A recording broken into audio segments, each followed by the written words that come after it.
Comment trouver de l'inspiration pour créer du contenu? Aujourd'hui, je réponds à la question de Priscilla. Priscilla qui regarde cette chaîne et qui a aussi une chaîne qui s'appelle Chanel Petite Enfance. Donc, Priscilla, pour répondre à ta question, comment moi je trouve l'inspiration pour que je puisse créer du contenu donc au quotidien, c'est ce que je vais partager avec toi et avec toutes les personnes qui regardent bien évidemment cette vidéo. D'ailleurs, je remercie toute personne qui est avec moi ce matin et je t'invite d'ailleurs à t'abonner si ce n'est pas encore déjà fait en cliquant sur le bouton que tu vois juste ici. Donc, ma façon de faire pour que je puisse trouver de l'inspiration au quotidien. Deux choses très spéciales qui m'aident.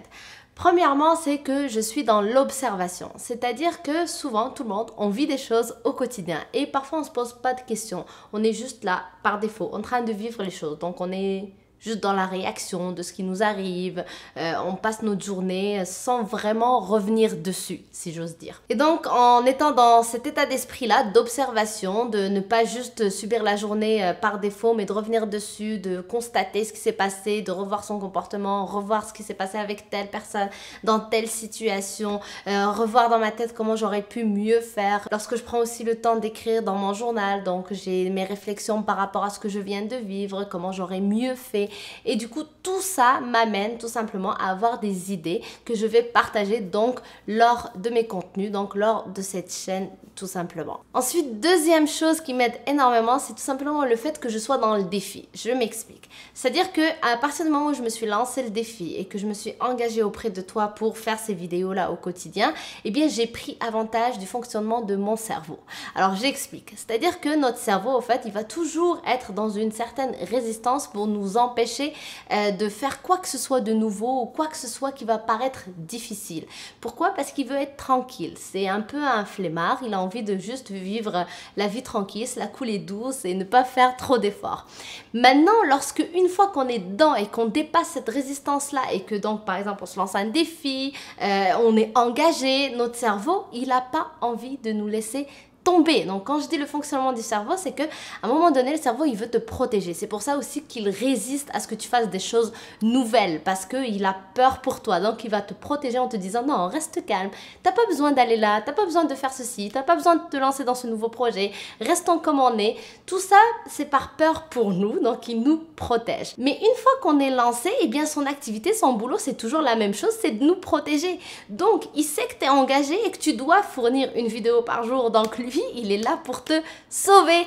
Donc, il va tout simplement t'aider à trouver des idées. Parce que lorsque tu le sais au fond de toi que je ne peux pas m'en sortir, je suis obligée de sortir une vidéo, eh bien, tu vas tout faire pour sortir une vidéo. Il va y avoir des idées. Tu vas te creuser les ménages. Ton cerveau, c'est ça que je dis, l'avantage de son fonctionnement, c'est qu'il va t'aider à trouver des idées parce qu'il sait qu'il n'y a pas une autre issue. Pour te sauver, il faut que la vidéo sorte. Donc, il faut que le contenu soit créé. Donc, il faut que je te donne de l'inspiration. Donc, ce sont vraiment les deux choses qui m'aident énormément. Et de mon expérience, maintenant, ça fait quoi 9 mois qu'on est en train de faire ces vidéos-là, qu'on est au quotidien ensemble, chaque matin ensemble. Donc, de mon expérience, c'est vraiment ça. C'est que je trouve vraiment que j'ai tiré avantage du fonctionnement du cerveau, tout simplement. Et puis aussi que j'arrive à plus être en mode observation que je l'étais auparavant parce que je sais que je dois, du coup, tout simplement trouver de l'inspiration quelque part, donc je vais puiser un peu partout de ma journée, de mon expérience personnelle, dans toute situation que je vais vivre. Maintenant, pour t'aider, j'ai envie de partager avec toi quand même quelques petites astuces par-ci, par-là qui peuvent t'aider, j'en suis sûre, parce que c'est aussi des choses que j'utilise et qui sont très efficaces. C'est-à-dire quand je vais te dire juste observe-toi, commence à le faire, mais peut-être que tu vas pas réussir à le faire tout de suite. Pareil pour tout simplement le fait de tirer avantage de ton cerveau, peut-être que tu vas pas pouvoir le faire tout de suite. Donc je te partage, Priscilla et toutes les personnes qui regardent cette vidéo, des choses concrètes que tu peux faire tout de suite. Donc première chose que je partage avec toi, c'est tout simplement d'être un éternel étudiant, c'est-à-dire de consommer en fait consommer du contenu donc par vidéo, du contenu en formation, du contenu en conférence, en séminaire, du contenu dans des livres, du contenu dans des audios, donc peu importe, mais être toujours en train de consommer du contenu, donc lire des livres, apprendre des nouvelles choses, donc être dans l'apprentissage continu et dans l'amélioration continue. Ça va toujours t'aider à avoir de nouvelles idées, à t'inspirer parce que tu vas toujours découvrir de nouvelles choses, apprendre de nouvelles choses et donc tu vas les implanter aussi dans ta propre vie, donc ça va te donner une certaine expérience, donc tu vas pouvoir partager tout simplement ce que tu vis en fonction de ce que tu as appris en même temps.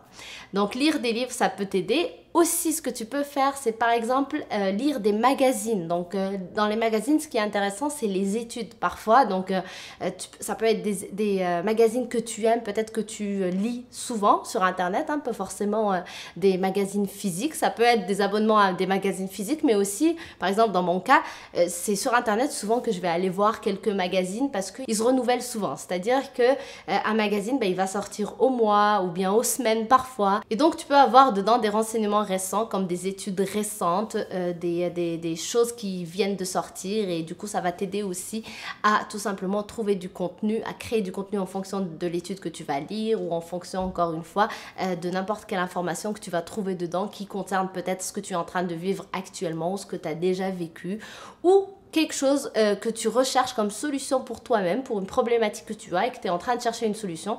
Tu peux peut-être trouver des informations intéressantes dans un des magazines que tu vas suivre, que tu vas aimer, et donc tu vas pouvoir aussi le partager. Ensuite, troisième et dernière astuce que je peux te partager qui est vraiment très simple, c'est de prendre n'importe quel livre et de regarder la table des matières de ce livre-là. Alors bien évidemment, je ne parle pas des livres, des romans, je ne parle pas de romans ou d'histoires, je parle plus donc de livres où il y a de l'information, des enseignements. Donc dedans, tu regardes donc le sommaire, la table de matières et ça va te donner des idées. Et par la suite, par contre, tu lis pas le chapitre, enfin peut-être tu l'as déjà lu, mais sans revenir sur la lecture exacte du livre, mais reviens juste sur les paragraphes du coup qui sont cités et assis-toi avec toi-même et écris. Par exemple, c'est un titre sur comment mieux performer. Et bien sans que j'aille lire ou relire le chapitre sur les performances, je vais juste m'asseoir et je vais me dire, ok, qu'est-ce que je sais sur ce sujet-là? Qu'est-ce que j'ai appris depuis que j'ai commencé mon cheminement? Comment je fais moi pour mieux performer? Et là donc tu notes toutes les idées que tu vas avoir. Pourquoi je te dis ça et pourquoi j'insiste sur ce point-là pour pas que tu ailles lire un chapitre ou le relire? C'est tout simplement parce que lorsqu'on est dans une consommation quotidienne d'informations, donc lorsqu'on est dans ce mode de éternel étudiant, j'apprends au fur et à mesure que j'avance, je suis dans l'amélioration continue, et bien parfois c'est important de juste faire le vide et de s'arrêter, de se dire, tu sais quoi, j'ai pas besoin d'apprendre autre chose maintenant à cet instant T là, je vais juste m'asseoir et sortir ce qu'il y a déjà dans ma tête.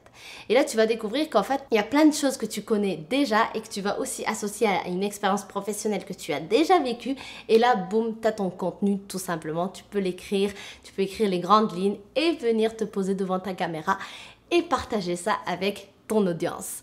Donc voilà, j'espère que ça t'aide, Priscilla, et toutes les personnes qui regardent cette vidéo et qui ont peut-être le projet de commencer une chaîne YouTube ou un blog, ou qui sont déjà dans cette démarche-là, tout simplement, qui ont déjà une chaîne YouTube ou un blog ou peu importe. Donc j'espère que ça t'aura aidé.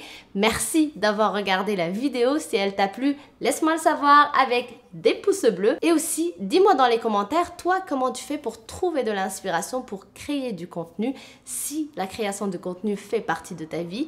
Et aussi, n'hésite pas à t'abonner à ma chaîne en cliquant sur le bouton que tu vois juste ici et à activer la petite cloche, comme ça tu es sûr de ne rien rater de cette série Mindset Morning, qui est une série de vidéos gratuites au quotidien pour développer son mindset. Donc merci encore, je te dis à demain sur une prochaine vidéo.